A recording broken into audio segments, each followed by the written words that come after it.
Po zawarciu pokoju w Tylży w 1807 roku Napoleon przystąpił do kontynentalnej blokady Wielkiej Brytanii, którą zapowiedział rok wcześniej. Miało to doprowadzić do kryzysu ekonomicznego na Wyspach. Portugalia niechętnie patrzyła na poczynania Bonapartego i nie przystąpiła do tej blokady. Cesarz Francuzów wraz z sprzymierzoną Hiszpanią postanowił wtargnąć na teren Portugalii. Hiszpania za korzyści terytorialne chętnie zgodziła się na przemarsz wojsk napoleońskich przez swoje terytorium. W listopadzie 1807 roku wojska francuskie wkraczają na teren Portugalii. Portugalska rodzina królewska ucieka do Brazylii.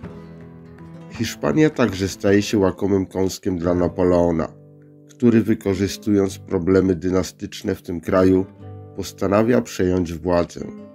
W Hiszpanii nie rządzi król Karol IV, lecz Maria Ludwika Parmeńska i jej kochanek Manuel Godoya. Słabość monarchii hiszpańskiej wykorzystuje Napoleon. Pod pretekstem wzmocnienia armii okupacyjnej Portugalii wojska Napoleona wkraczają do Hiszpanii. Dla zabezpieczenia swoich podbojów Napoleon przedsięwziął serię intryg wymierzonych w hiszpańską rodzinę królewską. Zamach stanu przeprowadzony przez arystokrację zmusił Karola IV do abdykacji na rzecz swojego syna Ferdynanda. Napoleon wywiózł panujących Karola i Ferdynanda do Bażonii. Lud Madrytu wzburzony uwięzieniem monarchów wznieca bunt. Zamieszki zostają stłumione przez mameluków Murat. Rozpoczyna się seria masowych publicznych egzekucji powstańców. 5 maja Napoleon zmusił Karola i Ferdynanda do zrzeczenia się tronu, który objął jego brat Józef Bonaparte. Niewielka prowincja Asturia stawiła zbrojny opór, wygnawszy 25 maja swojego francuskiego gubernatora. W ciągu kilku tygodni wszystkie inne prowincje poszły jej śladem. Rozpoczyna się pierwsza wojna partyzancka na kontynencie europejskim.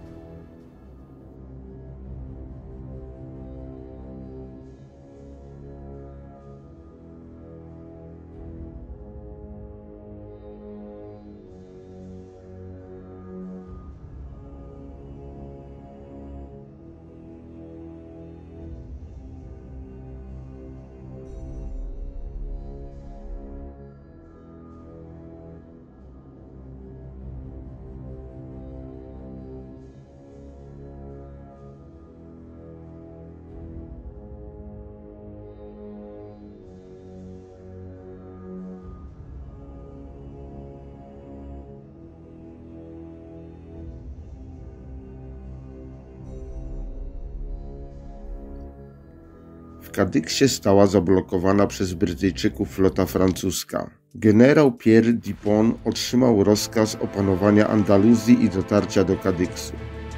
Wojska hiszpańskie i korpus Duponta starły się pod Bailén.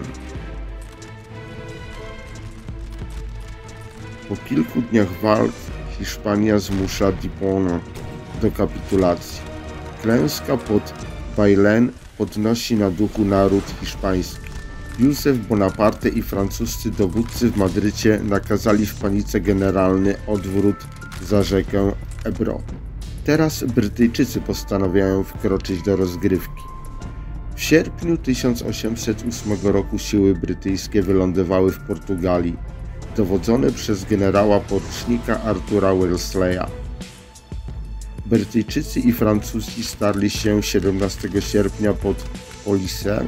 20 sierpnia siły brytyjsko-portugalskie powstrzymały napór Francuzów w bitwie pod Wimeirão i odparły marszałka Junot. Francja straciła Portugalię. Wobec serii klęsk Napoleon wziął hiszpańskie sprawy w swoje ręce.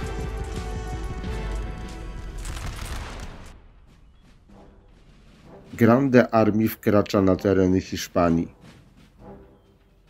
Napoleon podchodzi pod przełęcz Somosierra. To ostatni punkt oporu Hiszpanów przed Madrytem.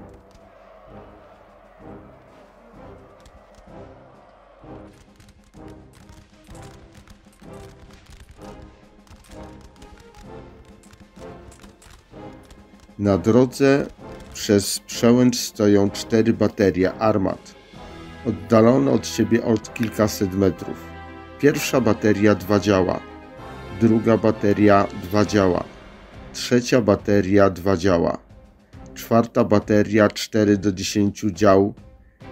30 listopada 1808 roku francuska piechota wkracza na wejście do przełęczy Somosierra. Hiszpanie stawiają opór, baterie i strzelcy rażą posuwającą się francuską piechotę. Napoleon jest bardzo zniecierpliwiony. Już we wczesnych godzinach rannych wyładował swój gniew na szwoleżerach gwardii. Gdy dowiedział się, że jeden ze szwoleżerów dostał się w ręce Hiszpanów i jest teraz przesłuchiwany przez Benito San Juana, obrońcę przełęczy, padł we wściekłość. Rozkazał polskim szwoleżerom Jana Kozietulskiego atak i zdobycie pierwszej baterii na przełęczy. Dowódcy korpusu zaczęli go odwozić od tego rozkazu, widząc, że jest to samobójcza szarża wprost na działa. Napoleon nie zrezygnował. Wściekły wydał rozkaz do ataku. Polski szwadron liczący około 200 ludzi ruszył na przełęcz z rozkazem zdobycia pierwszej baterii. Polacy wjeżdżają na wąską, obsadzoną drzewami i kamiennym murkiem drogę ograniczającą rozwinięcie szarży. Szwoleżerowie ustawiają się w wąskiej kolumnie, ruszając z początku rysią, potem pomału przechodzą w kłus i galop. Pierwsza bateria oddaje salwę. Powoduje to duży zamęt wśród Polaków. Szwadron zatrzymuje się, ale po chwili znowu uderza. Do baterii mają 300-400 metrów. Hiszpanie przeładowują działa i oddają drugą salwę. Są zabici i ranni. Kozietulski zrywa szwadron do ataku. Szwoleżerowie dopadają kanonierów. Gdy padła pierwsza bateria, Napoleon wysyła szwadron lekkiej jazdy i kolejny szwadron polskich szwoleżerów. Rusza również piechota, by uniemożliwić Hiszpanom ponownie zajęcie zdobytych armat. Za polską szpicą podąża kolejnych 200-300 kawalerzystów. Między pierwszą a drugą baterią pod Kozietulskim ginie koń. Oszołomiony dowódca szwoleżerów wraca do Napoleona. Melduje wykonanie zadania zdobycia pierwszej baterii. Nie wie, że jego podwładni w ferworze walki atakują dalej. Tymczasem polscy kawalerzyści ruszają na drugą baterię. Tutaj spotyka ich kolejna śmiercionośna salwa. Lecz Polacy tną kanonierów. Szarża traci impet. Trzecia bateria oddaje celną salwę. Jest ona najgorsza z wszystkich dotychczasowych ciosów zadanych Polakom. Po opanowaniu zamętu Polacy dopadają i tej baterii, wycinając kanonierów. Resztki szwadronu może z 40 atakuje czwartą baterię, która nie jest wstrzelana. Mimo salwy bateria pada pod szablami Polaków. Za ich plecami z odsieczą podążają kolejne szwadrony polskie i francuskie. Powoduje to paniczną ucieczkę Hiszpanów. Przełęcz jest zdobyta. Szwoleżerowie gwardii tracą 18 ludzi i kilkadziesiąt koni. Wielu jest rannych. Trwająca zaledwie 8 minut szarża zakończyła się pełnym sukcesem i przyczyniła się do otwarcia wojskom Napoleona drogi na Madryt. 4 dni potem Napoleon wkracza do Madrytu.